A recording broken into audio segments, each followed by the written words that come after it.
So hi, welcome to Tara Institute and this first Monday night in March. My name is Alice and I'm really happy to be sitting here and spending some time meditating with you, relaxing together and thinking about how we might make our lives happier and more peaceful. And not only for our own well-being, but for the well-being of every living being, of every being who crosses our path, and for the well-being of the planet, because we're all interconnected. So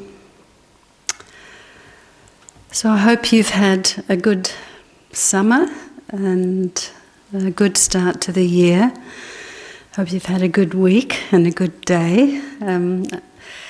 I've spent the day with my 3.5-year-old grandson.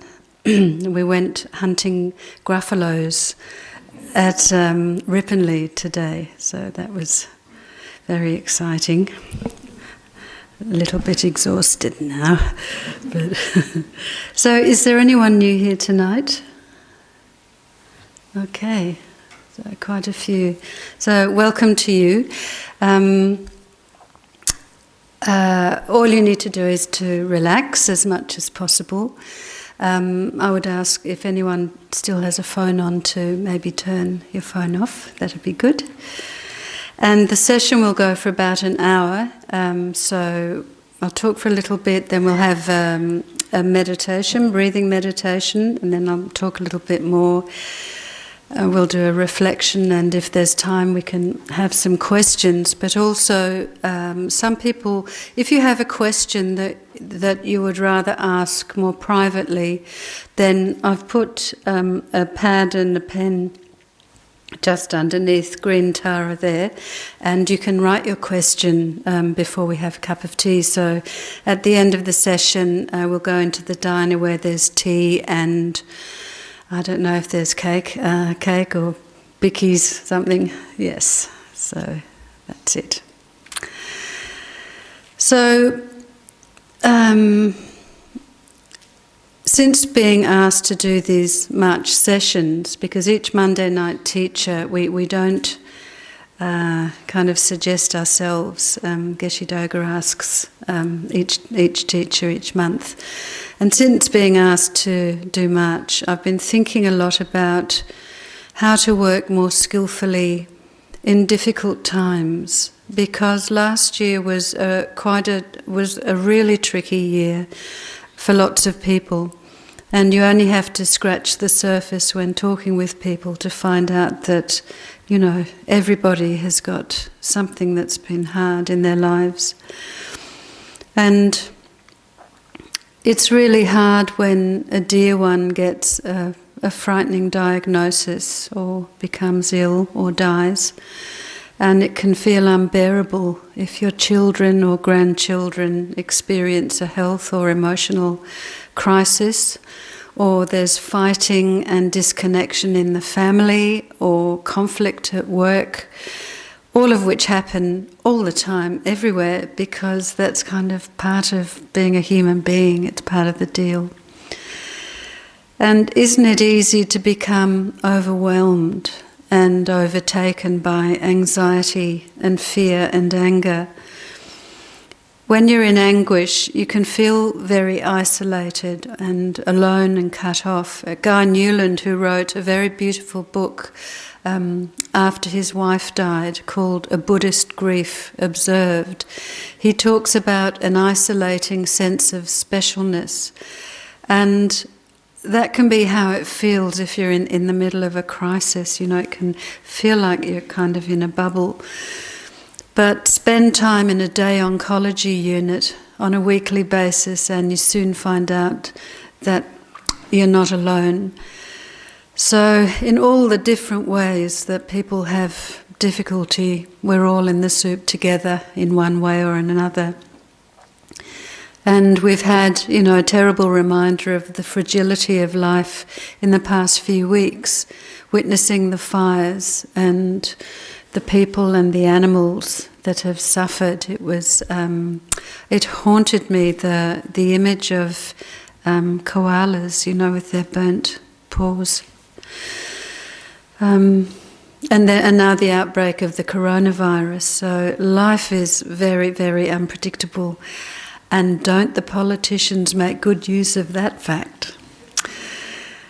Anyway, so that's what I've been thinking about. And over the next 5 weeks, I'm interested in looking at ways of navigating tough times and finding ways to soothe our anxious minds.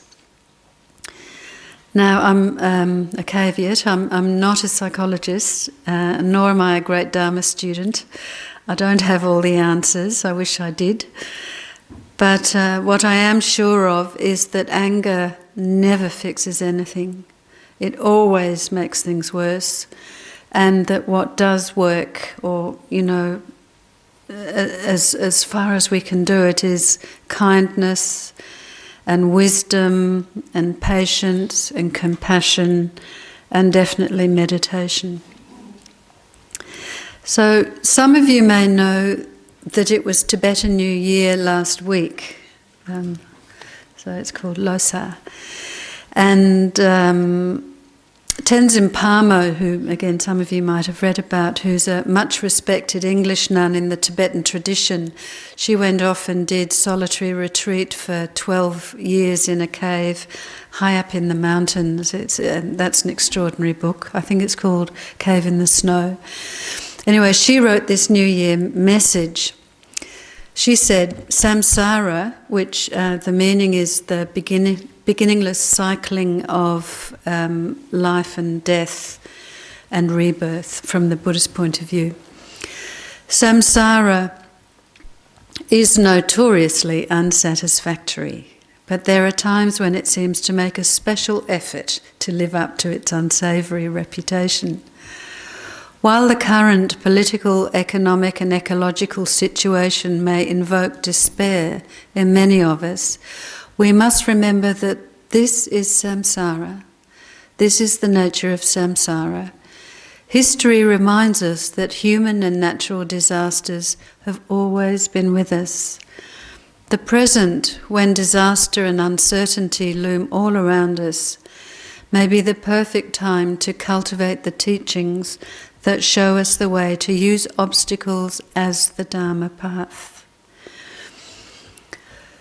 We can take the opportunity to arouse the inner strength of the bodhisattva, and a bodhisattva is a being, a highly qualified spiritual being who has promised to become enlightened, not for their own benefit, but for the sake of all other beings. So His Holiness the Dalai Lama is an example.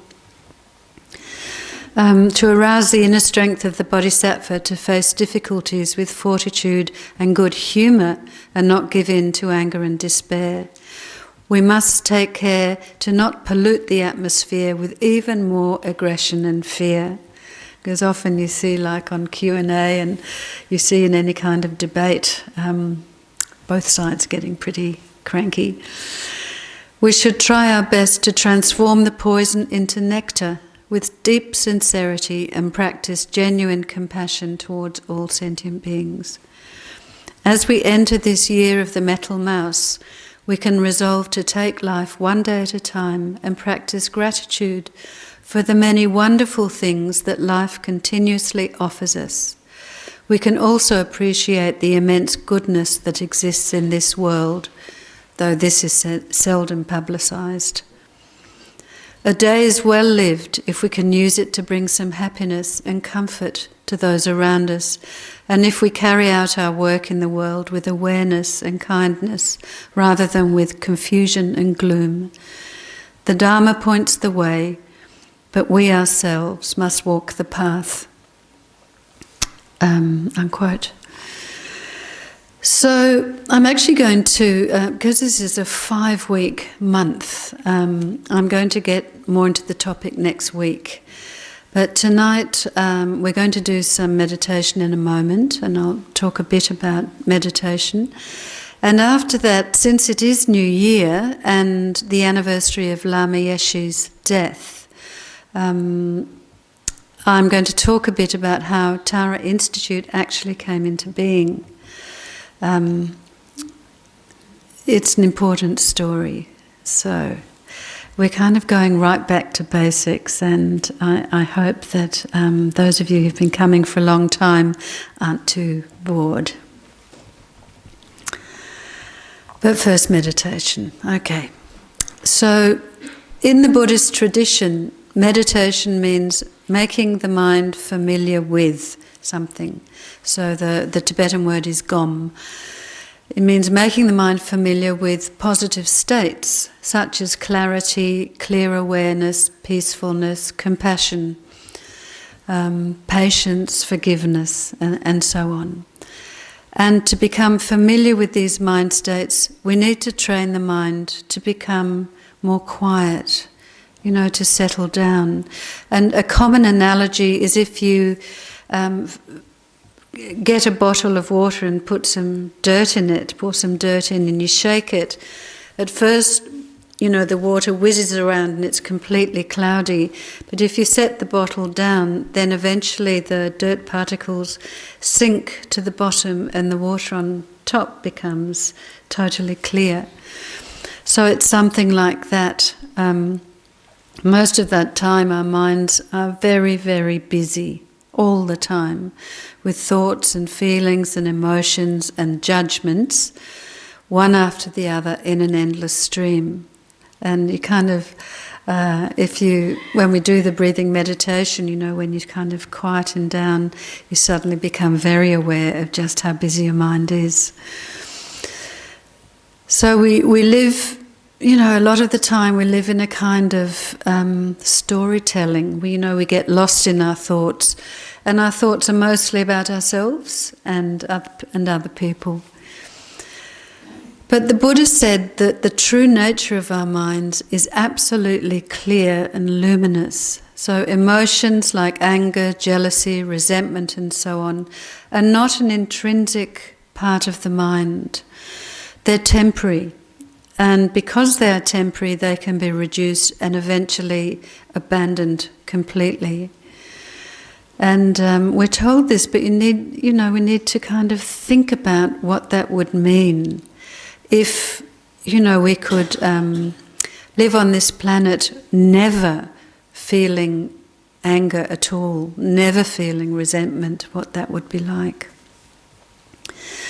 But with training and practice, we can see, when we look at our minds, we can see the thoughts for what they are. And then, as the teachers tell us, thought becomes a good servant rather than a bad master. So with attentive awareness, we can see whether the thoughts we're having are true and beneficial, or whether they are just old habits and conditioning. Because I know that when I look at what goes in my head, there's awful lot of repetition. We kind of get attracted back to old resentments and the same old stories. The same old grievances and judgments and what we feel about people and what we're going to say next time and so on. And it's said that, we're Teflon for the positive and Velcro for the negative. I think in the science world it's called the negativity bias. And, this apparently, this developed so that we wouldn't forget that there's a lion around the next corner, in the old days. So it was a means of protection. But we don't need it now.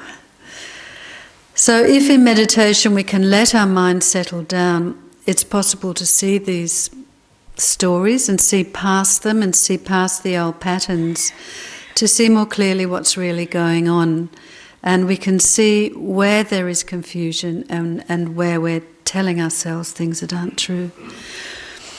And in that way we can create some space, and then when we create that space to then rest in awareness and compassion and ground ourselves and soothe our agitation and realize that there are deeper values there to guide us.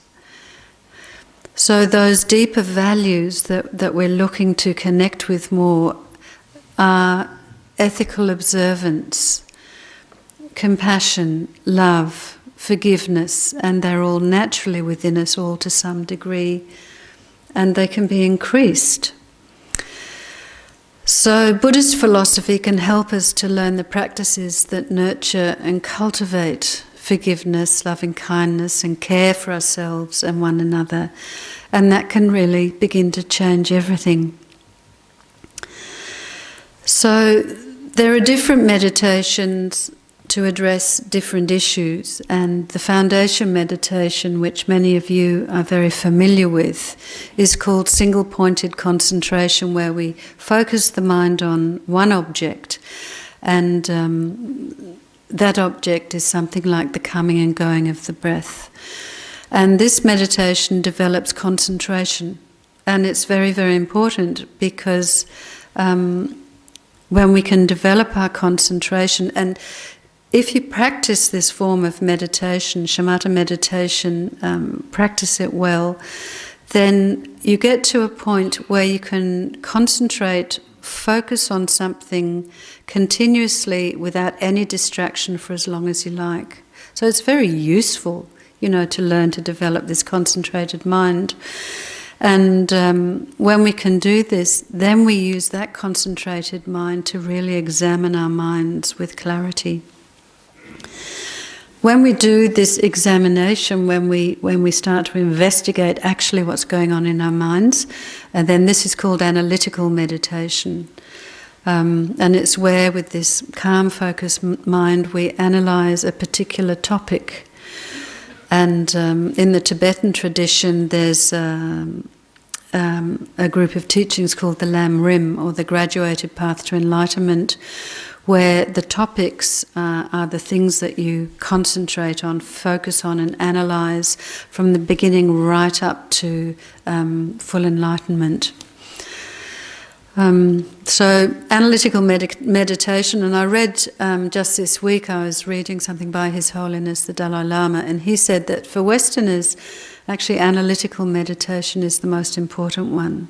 So this is where we're really checking up to see, what our biases are. An example of analytical meditation where we're developing positive attitudes is studying or looking at the incredible benefits and opportunities of this life. This is one of the first meditations. And the purpose of this meditation is to really appreciate our lives and to develop the attitude that this life is not permanent and not to waste it, but to make the most of it. Then there are meditations where we might visualize the Buddha, or actually you can use any wisdom being from your own tradition. You can use Mother Mary or Buddha or Tara, who's a female Buddha, or a source of light, and you visualize pure, clear, compassionate, uncontaminated energy streaming into our bodies and minds and clearing away confusion, pain and suffering. So over the next few weeks we'll look at all of these different meditations. But we're going to begin with the foundation practice of meditating on the breath. So it's important that you're comfortable, really important that you're comfortable. So with the aim is to sit with a straight spine, if possible, and the shoulders even. If you're sitting on a chair, that's absolutely fine. Just trying to keep the body even. And in our tradition, we put the hands right palm on the left with the thumbs touching in the lap. And this has particular meanings, but it helps the flow of energy around the body. But however you're most comfortable, so with your hands on your knees, whatever, is fine. And before we begin the meditation itself, we try to cultivate the most meaningful motivation for meditating tonight. So we bring the mind inside and really check up What is it that I'm hoping to gain from this meditation? Why am I here? It might be I'm going to meditate in order to become more peaceful, more calm. That in itself would be wonderful. And we include others. So our intention is not only for me, for my benefit, but may I become more peaceful and calm in order to really be present for all the beings in my life, even, or maybe especially, the difficult ones for me. Or maybe it's to heal deep-seated pain. All good, very good reasons. So try to be clear about what you're hoping for.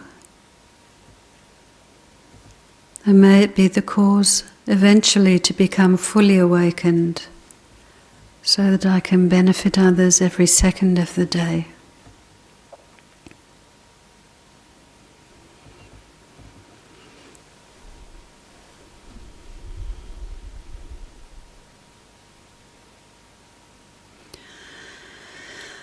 And we remember that one of the key elements in having the mind settle, in becoming more mindful, more concentrated, is relaxing, calming.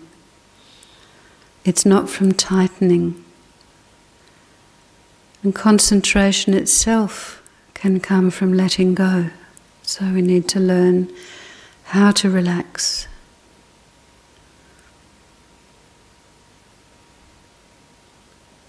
We're completely okay in this moment. And so we can let go. And we do a quick scan starting from the top of the head and going down. Just getting a sense of feeling the body sitting, feeling the posture.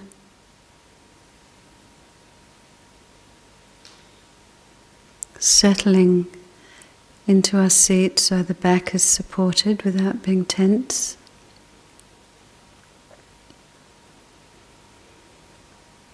And then we very purposefully relax the neck.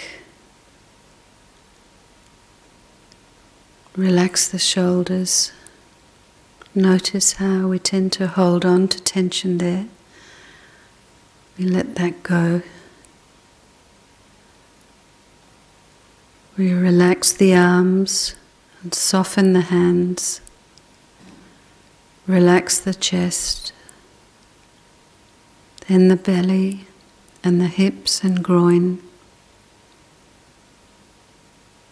Relax as best you can your legs. Relax your feet.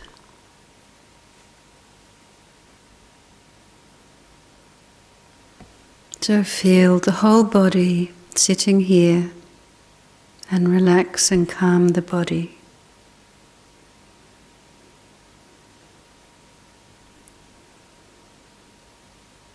And our eyes are soft.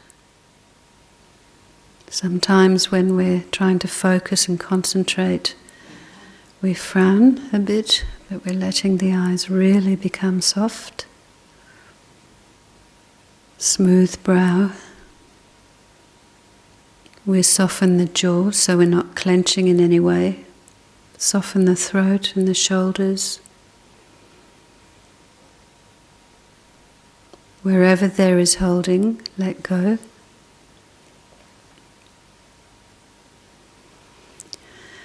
And the very first instruction the Buddha gave in regard to the breath was ever mindful one breathes in, ever mindful one breathes out. Staying relaxed and open. Ever mindful one breathes in, ever mindful one breathes out. Keep it that simple and relax. We're breathing anyway.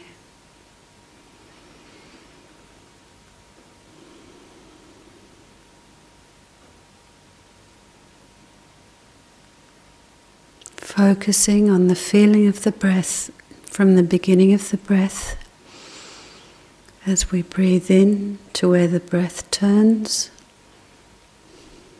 and all the way through the out-breath.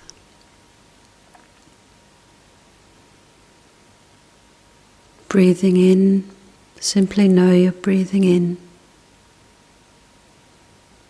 Breathing out, simply know you're breathing out.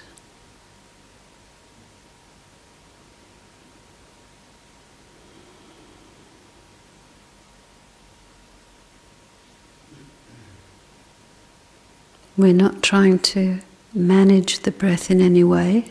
We just let it come in its own time, its own rhythm.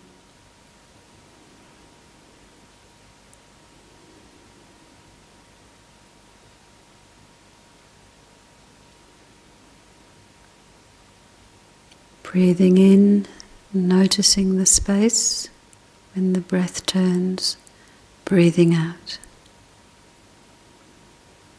Then the next in-breath comes by itself.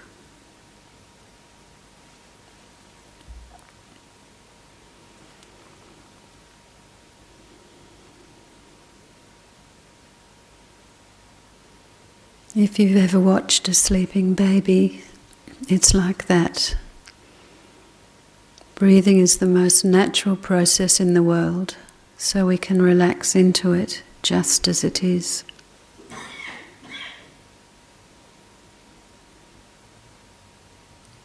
And just notice if there's any tendency to struggle, to want, to hold on to. Just notice it, don't judge, and relax. Relax back into the body, relax the eyes.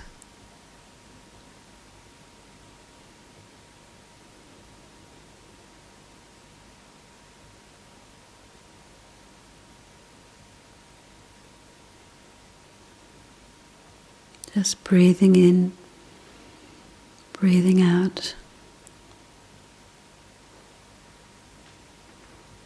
When thought arises, as it will, because that's what minds do, merely notice it, let it go. Come back to the breath.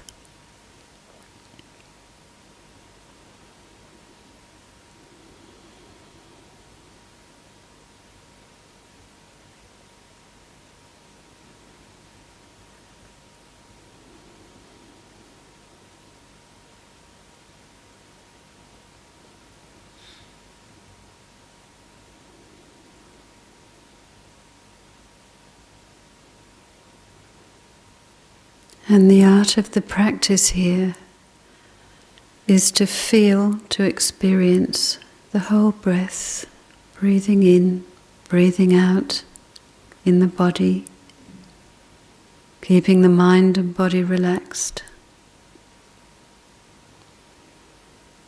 And it's a letting go and being steady with it, letting the breath breathe itself.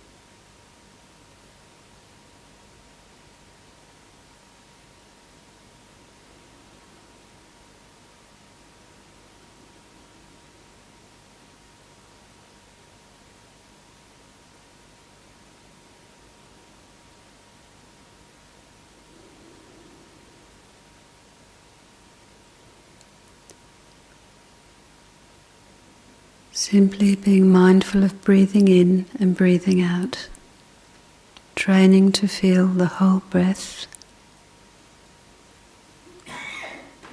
and doing this with the mind and heart relaxed, settled, open. Simply letting the breath appear as it does.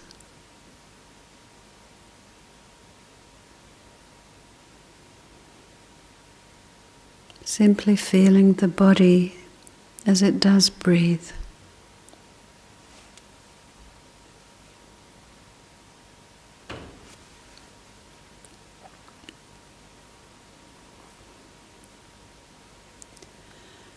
And the Buddha instructed, one trains thus: I shall breathe in, calming the body. Breathing out, I shall calm the body. And this is an intention, I shall do this. So we set that gentle intention as you breathe in. You might use a phrase to guide the mind in this instruction. So as you breathe in, you might say in the mind, breathing in, calming. Breathing out, calming.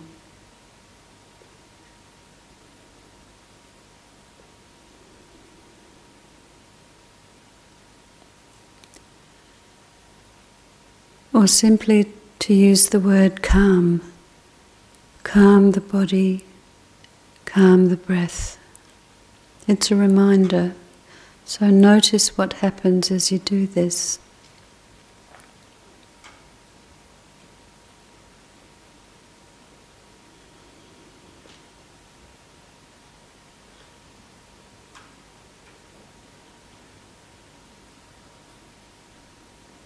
Calm the body, calm the breath, calm the mind.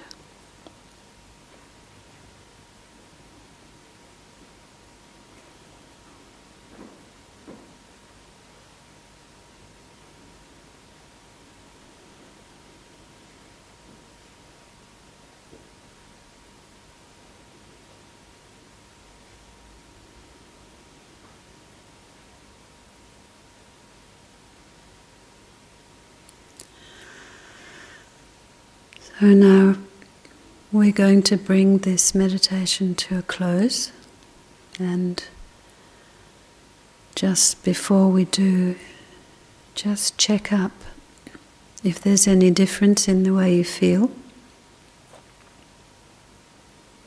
Maybe there is, maybe there isn't.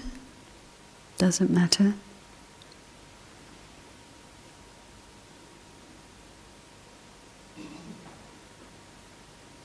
Then you can let your attention on the breath relax. Bring your mind back to the room and open your eyes.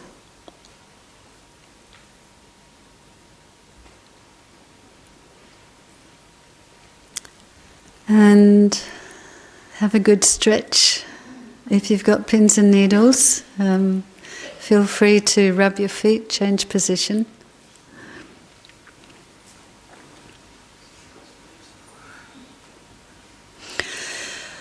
So maybe when we're meditating at home, we can remember to remind ourselves with the words, breathing in, calm the body and mind, breathing out, calm the body and mind. I've been finding this very helpful, and sometimes it can help if you're feeling agitated to actually put your hand to your heart when you're reminding yourself to calm down. Okay. So, when I was a child, living in England, when we did get a television, I used to watch a program. It was called Watch with Mother or Listen with Mother, something like that. And it was a woman telling stories, and she would have the book on her lap. I'd watch it with my mum, and the woman would say, "Are you sitting comfortably? Then I'll begin." So I'm going to tell you the story of Tara Institute a little bit, and so please relax. So the story of Tara Institute began according to Buddhist cosmology eons ago. But for simplicity's sake, we can start with the birth of the historical Buddha, which was over 2,500 years ago, and he was born on the border of India and Nepal. So he was born, he lived as a prince, left the palace, studied with the great masters, eventually became enlightened and taught what he had learnt for himself until he was in his 80s. And then he passed into parinirvana. So his instructions were passed down to his the to his disciples then. And these teachings were passed down from teacher to student in an unbroken lineage to our teachers today. It's remarkable, really. And many of the teachings that we learn here at Tara Institute were carried out of Tibet in the minds of the great teachers, because part of the education system in Tibet was memorization. So the first successful transmission of Buddhism into Tibet was in the 6th century, and different schools emerged under different teachers. It's the same in every religious tradition. You get different traditions within the tradition. And during the 15th century, Lama Tsongkhapa, and the big statue here with the pointy hat, this is Lama Tsongkhapa and his 2 main disciples. He was one of Tibet's greatest religious leaders, and he founded a new school which came to be known as the Gelugpa tradition. The other 3 are Nyingma, Shakya and Kagyu. So Tara Institute is a Tibetan Buddhist centre in the Gelugpa tradition. So His Holiness the Dalai Lama is part of that tradition, that lineage, as is Geshe Doga, who's our resident Lama. In 1959, following the Chinese invasion of Tibet, His Holiness Geshe Doga and hundreds of other monks and nuns fled Tibet and resettled in India. India was incredibly generous and kind in accepting Tibetan refugees. And the great monastic universities were eventually re-established, and Geshe Doga's monastery, Sera Monastery, was established in South India, and there are, I think, 3,000 monks there now, and there's a nunnery as well. And there is another monastery, Kopan Monastery, which is like the mothership of all the worldwide centres. And this was established in Nepal in the early 70s by Lama Yeshe, who some of you can see the photo on the right. He's rubbing his prayer beads. It was established by Lama Yeshe, who is our founder, who founded this centre and all our sister centres in Australia. And with Lama Zopa Rinpoche, began teaching month-long meditation courses to Westerners. It's an amazing story. So Lama Yeshe was a very unusual and amazing teacher. He was wonderful. And his story has been beautifully written by Adele Hulse, who's been a long-term student. She was in that first wave of students. And this Thursday, Adele will be remembering Lama Yeshe here in the Gompa from 7:30 and talking about his biography. And the biography is called Big Love. It's going to be an extraordinary read. It's been in the making for many, many years. And the book is going to be released, first of all, at a Tisha Centre in Bendigo. But I really encourage you to come along because it is an important and wonderful story. So the first wave of students from Melbourne found their way to the Kopan course, found their way along the hippie trail. And as Lama Yeshe used to say, they had a nuclear explosion in their hearts and minds.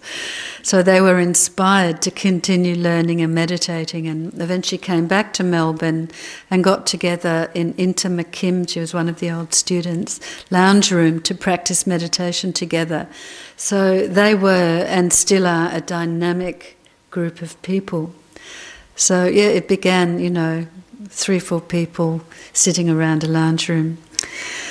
So Lama Yeshe was invited to Australia to teach, and eventually the first Tara house in Melbourne was born in Palmerston Street in Carlton, and since then it's reincarnated in Kew and East St Kilda, and finally here we sit on this evening in March 2020. And my darling Dave, my husband and I, found our way to the Kopan course in 1979 after a year of travelling.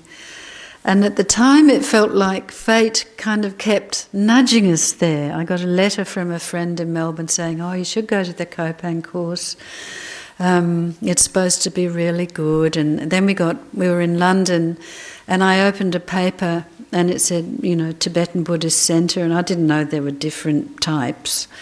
So I thought, oh, that's where I'll find out, and caught the tube and got to this centre. And I was walking up the stairs, and a dude with long black hair and what looked like a dressing gown was coming down the stairs, and he said, who are you? And I said, I'm Alice. Who are you? He said, oh, Sogyal Rinpoche.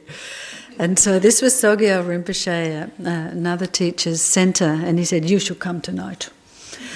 And so I went up to the office, found out where Copan was, and did go back that night and blew my mind. So, we found our way to the Copan course, and it did completely blow our minds, and it completely changed our lives. And what happened was all of the bits and pieces we'd heard over the years about karma and reincarnation and, levitation and, all the bits and pieces you hear, these were put together in an explanation of the Lam Rim, this graduated path to enlightenment, and so, it made complete sense. And all of the questions that, I'd ever had about, which most people have, about, how do we exist before we're born, and what happens when we die, and why do I have this unbelievably wonderful life when, so many of the people on the planet are really suffering. And these questions were answered in a way that kind of seemed like the most reasonable kind of explanation I'd heard, for a long time. And the other thing was that the lamas, Lama Yeshe and Lama Zopa and Lama Lundrup, had all escaped from Tibet, and they'd lost their countries, they'd lost their monasteries, they'd lost their families. Thousands, hundreds of thousands of Tibetans were killed. They lost everything, they lost their culture, and yet they were the funniest people I'd ever met. Always laughing, and you'd go past Lama Yeshe's apartment at the monastery. Apartment's kind of a bit of an exaggeration, really.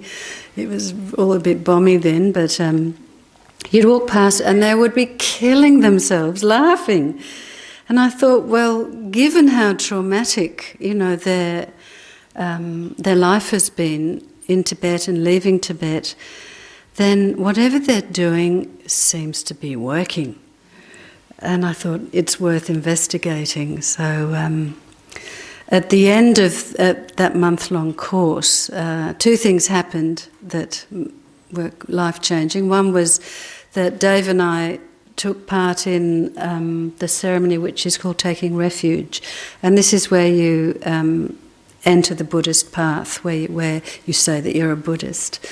And the other thing that happened was that the lamas married us, and this isn't something that monastics do in the Tibetan tradition. It's in Tibet it's a completely secular affair, but they did a kind of pretend marriage, during a long life ceremony, and they gave us a wedding certificate which explained exactly why we were getting married, and that was to benefit all sentient beings.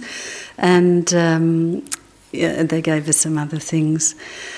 So we came back to Melbourne, married, Buddhist, much to the horror of our parents, and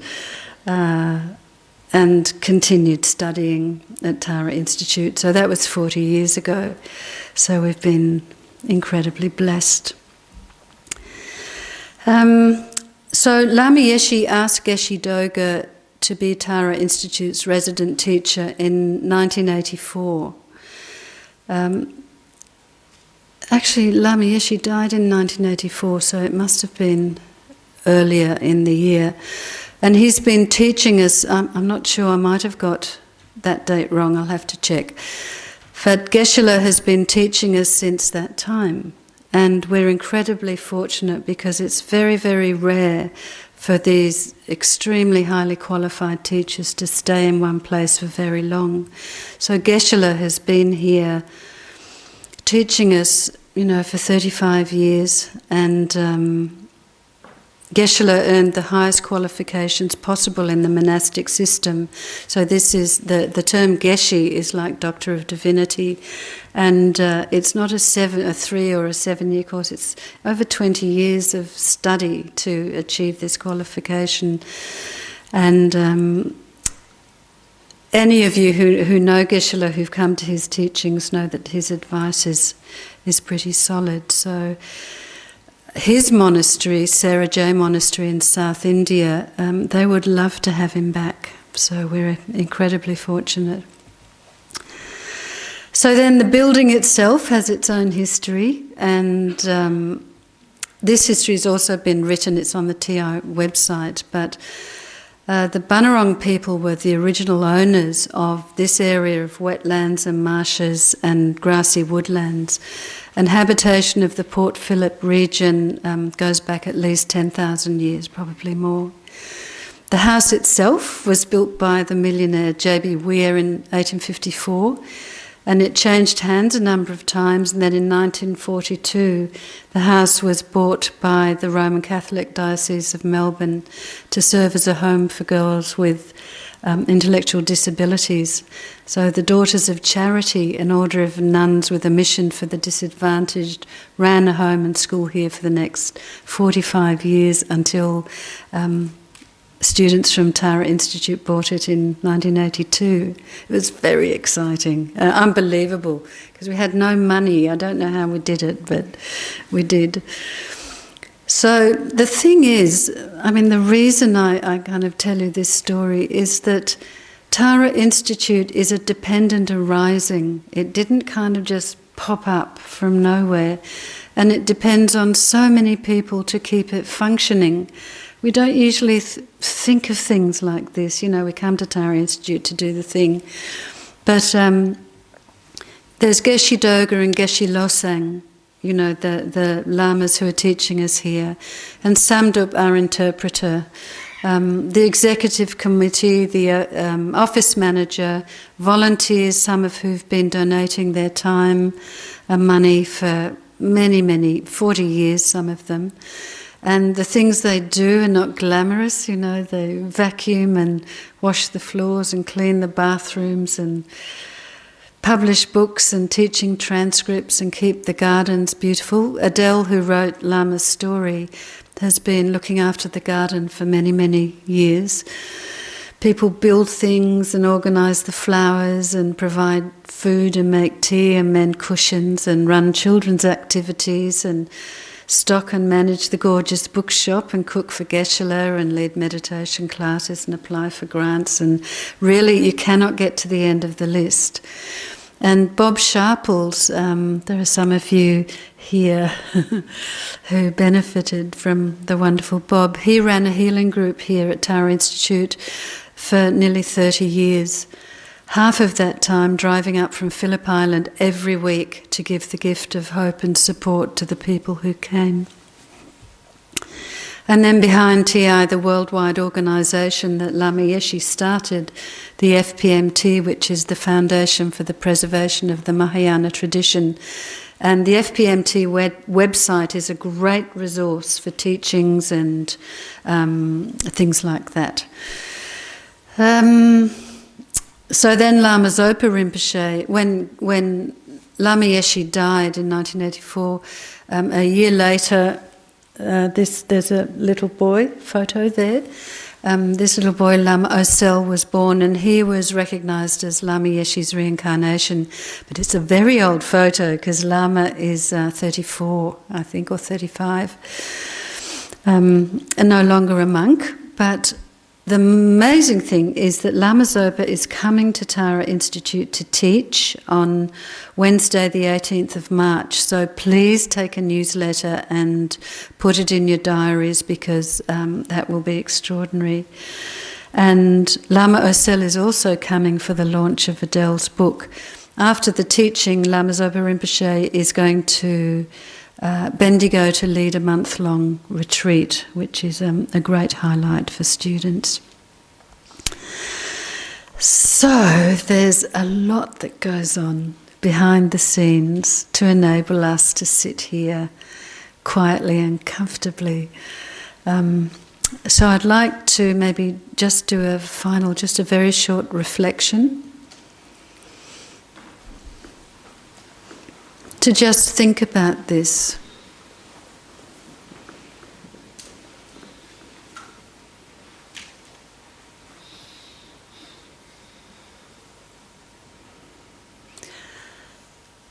So sitting comfortably and bringing the mind inside again, and we take a moment to reflect on the opportunity that we have. Apart from being born human in a wonderful country, we enjoy religious freedom. So we can study anything we want, unlike so many people around the planet. In Tibet you can be jailed just for having a photo of the Dalai Lama. And at this time in Australia we have access to the most highly qualified teachers, and very kind teachers. And we have access to these teachers because they had to leave their country. And being able to listen to the teachings from qualified teachers is extremely rare. And even more rare is actually having the interest, is us being interested in working with our hearts and minds.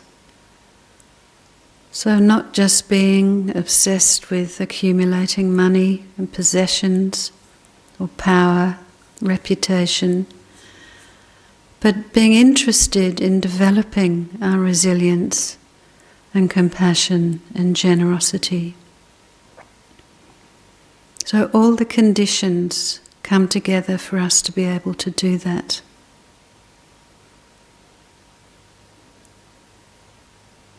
So seeing this, we might make a determination to seize the opportunities this precious human life affords us by trying to live our lives in a meaningful way, by being kind, by seeing where we can help, by listening deeply to those around us, by speaking with care, and by cultivating joy and happiness and appreciation. We can do this because we have infinite potential and all the conditions.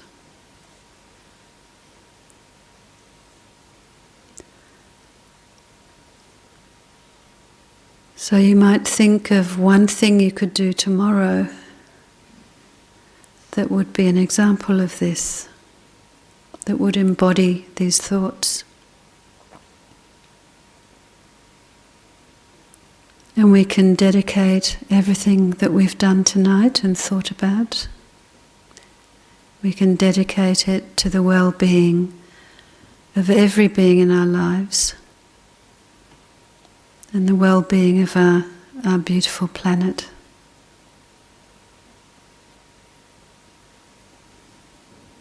Okay.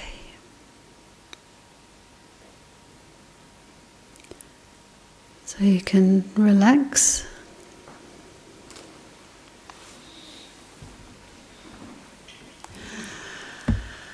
So there's a couple of minutes. Does anybody have a question? I'll try to answer, and if I can't, which sometimes happens, then I promise to go home and study and come back with an answer next week.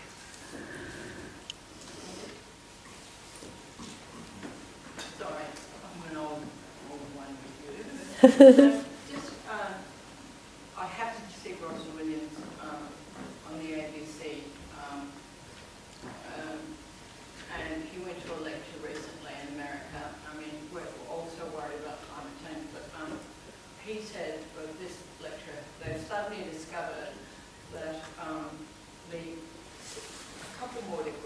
I don't know how many degrees, and the bottom of the oceans are going to emit a whole lot of carbon. Oh, that's right, because it's got dry ice keeping it down or something like that. Yeah,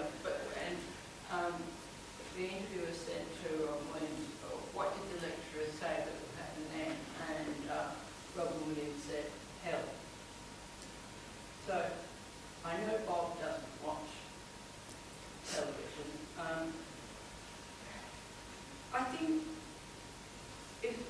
but he's an activist. What is it best to be an activist or not watch television? Yes, so it's a tricky one, isn't it? Because we are all witnessing and at last talking a lot about climate change and the devastation of our planet. And what can we do? What can we realistically do? And I think it depends on what you're able to do. You have to be realistic because I think first of all we need to start being meticulous about how we're living our own lives. So being really careful about consumption, about how we're living, saving water, being very, very careful about how we're living on the planet, thinking about our travel, And then, depending on what sort of a person you are, writing to politicians, taking part in demonstrations, certainly educating our children. So all of these things, I don't know if it's going to help, but we have to do what we can do.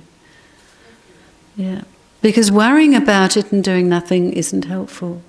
Worrying about it does absolutely nothing. It doesn't make the situation better. And I think with a calm mind and a reasonable mind and thinking clearly, you're going to be much more able to affect any kind of change. Yeah. Oh, welcome.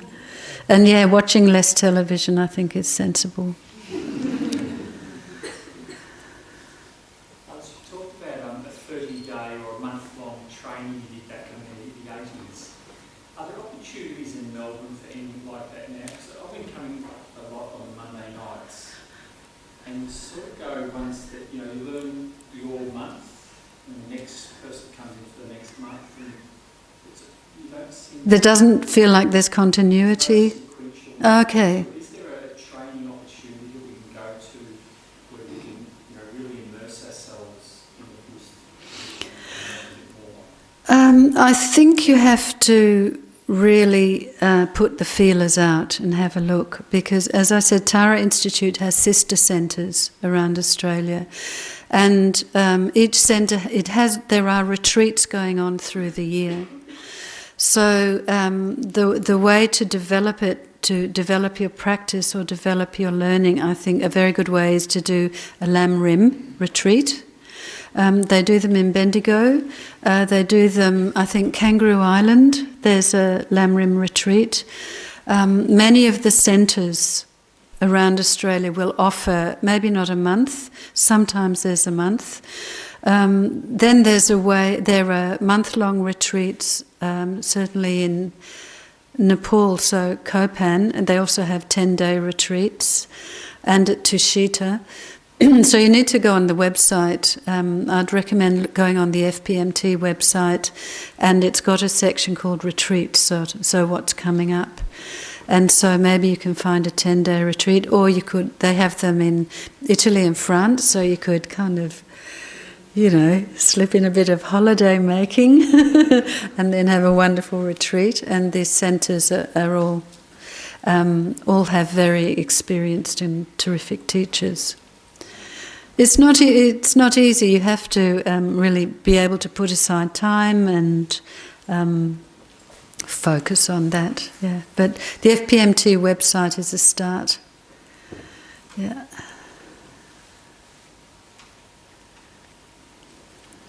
Okay. All right. Well, thank you so much.